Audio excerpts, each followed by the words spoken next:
Next topic देखिए, moving coil galvanometer.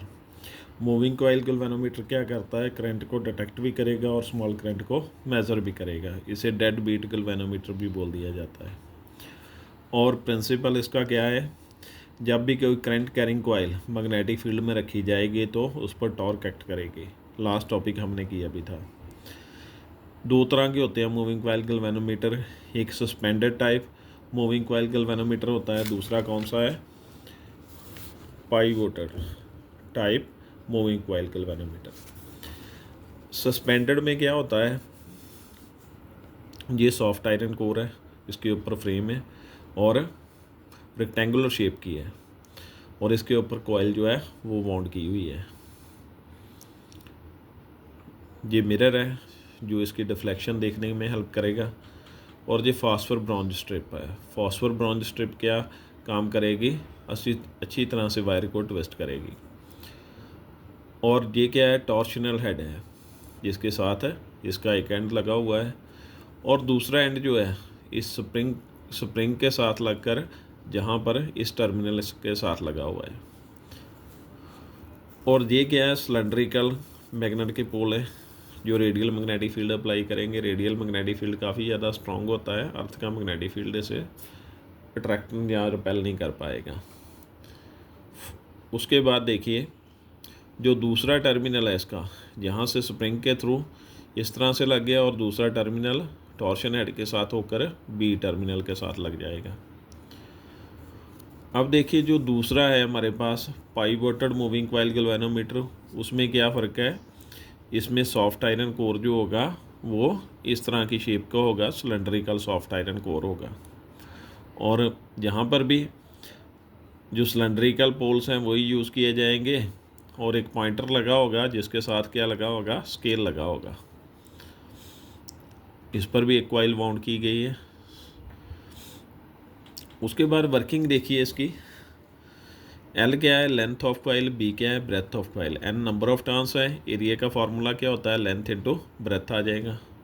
अब coil जो है वो मैग्नेटिक फील्ड में लटकाई हुई है, ये मैग्नेटिक फील्ड हो गया, इसमें से करंट जो है वो फ्लो कर रहा है।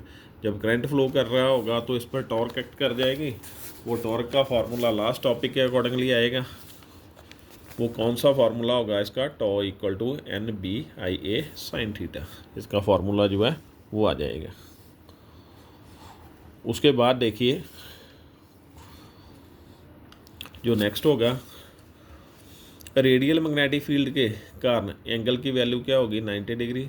साइन 90 जो होगा उसकी वैल्यू 1 जहाँ पे पुट कर देंगे, ये फार्मूला आ जाएगा टॉर्क का। इतनी टॉर्क जो है इस कॉइल पर अप्लाई होगी, इस कॉइल पर अप्लाई होगी और ये कॉइल जो है इस तरह से रोटेट कर जाएगी और जो स्प्रिंग होगा इसे वापस जो है अपनी पोजीशन पर लेकर आएगा। जो स्प्रिंग के कारण टॉर्क अप्लाई होगी वो रिस्टोरिंग टॉर्क होगी। ये देखिए ऐसे होगा। डिफ्लेक्टिंग टॉर्क इक्विलिब्रियम में क्या हो जाएगी, जो डिफ्लेक्टिंग टॉर्क होगी वो रिस्टोरिंग टॉर्क के इक्वल हो जाएगी। डिफ्लेक्टिंग टॉर्क का ये फार्मूला आ गया, रिस्टोरिंग टॉर्क का फार्मूला क्या आ गया, के थीटा। के क्या है, एक ट्विस्ट के लिए फोर्स है और थीटा क्या है, एंगल। जैसे ये 1 डिग्री एंगल होगा तो 1 के आ जाएगी फोर्स, 2 डिग्री एंगल होगा तो 2 के आ जाएगी, 100 डिग्री होगा तो 100 के फोर्स जो है वो आ जाएगी। उसके बाद करंट इसने मेज़र करना था, आई की वैल्यू फाइंड कर लेंगे, ये नीचे आ जाएगा। इसको जी गैल्वेनोमीटर कांस्टेंट जो है वो लेट कर लिया हमने, इसकी जगह जी आ गया। उसके बाद कांस्टेंट हटाओगे तो आई डायरेक्टली प्रोपोर्शनल टू क्या आ जाएगा, थीटा। जितना ज़्यादा वायर जो है ट्विस्ट होगी उतना ज़्यादा करंट होगा। कौन सी वायर ट्विस्ट होगी, ये जो वायर है ये ट्विस्ट होगी, उतना ज़्यादा क्या होगा, करंट होगा इसमें। उसके बाद देखिए इसके यूज़र्स हैं गैल्वेनोमीटर के। यूज़र्स कौन से हैं इसके, इसे यूज़ किया जाएगा करंट, डेफिनेशन में बताया गया था, करंट मेज़र करने के लिए और डिटेक्ट करने के लिए। और ये पहले भी टॉपिक किया हमने, गैल्वेनोमीटर को एम मीटर में कन्वर्ट कर देता है जब लो रेजिस्टेंस गैल्वेनोमीटर के साथ पैरेलल में लगा देंगे। और वोल्ट मीटर में कैसे कन्वर्ट होता था, जब गैल्वेनोमीटर के साथ हाई रेजिस्टेंस सीरीज में लगा दिया जाता था। उसके बाद देखिए सेंसिटिविटी है गैल्वेनोमीटर की। सेंसिटिविटी में देखिए दो आ जाएंगी, करंट सेंसिटिविटी और वोल्टेज सेंसिटिविटी। करंट सेंसिटिविटी क्या होगी, एक एम्पियर जो है गैल्वेनोमीटर को करंट जो है पास करवाया जाएगा, जो डिफ्लेक्शन शो करेगा वो क्या हो जाएगी, करंट सेंसिटिविटी। आई एस के साथ डिनोट करेंगे, फार्मूला क्या आ जाएगा, थीटा अपॉन आई आ जाएगा। और थीटा अपॉन आई की वैल्यू जहाँ से फाइंड कर लेंगे इस तरफ आ जाएगा, जो क्रॉस मल्टीप्लाई कर जाएगा और ये वैल्यू एन बी ए अपॉन के इसकी वैल्यू आ जाएगी जो जहाँ पे पुट कर दी।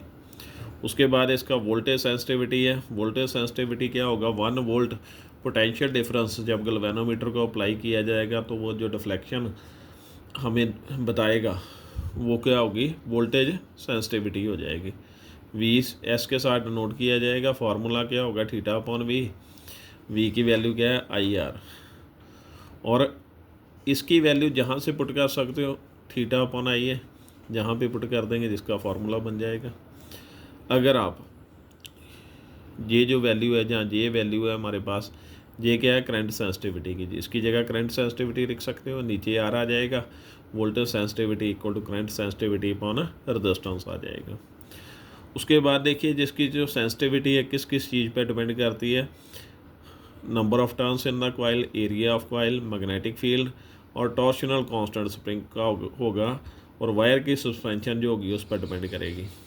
नंबर ऑफ टर्न्स बहुत ज़्यादा हम नहीं बढ़ा सकते, किसी लिमिट तक बढ़ा सकते हैं, अगर बढ़ाएंगे तो रेजिस्टेंस जो है इनक्रीज़ हो जाएगा। मैग्नेटिक फील्ड जो है उसे हम स्ट्रॉन्ग कर सकते हैं हॉर्सशू मैग्नेट यूज़ करके। और एरिया जो है वो भी ज़्यादा इंक्रीज़ नहीं कर पाएंगे, क्योंकि उसके कारण भी रेजिस्टेंस की वैल्यू बढ़ सकती है, गैल्वेनोमीटर जो है बल्कि हो सकता है। और के की वैल्यू डिक्रीज़ की जा सकती है सस्पेंशन वायर यूज़ कर या फॉस्फर ब्रॉन्ज स्ट्रिप जो है उसकी वायर यूज़ कर या स्प्रिंग यूज़ कर इसकी सेंसिटिविटी जो है वो बढ़ाई जा सकती है। ये था आज का टॉपिक। Thank you.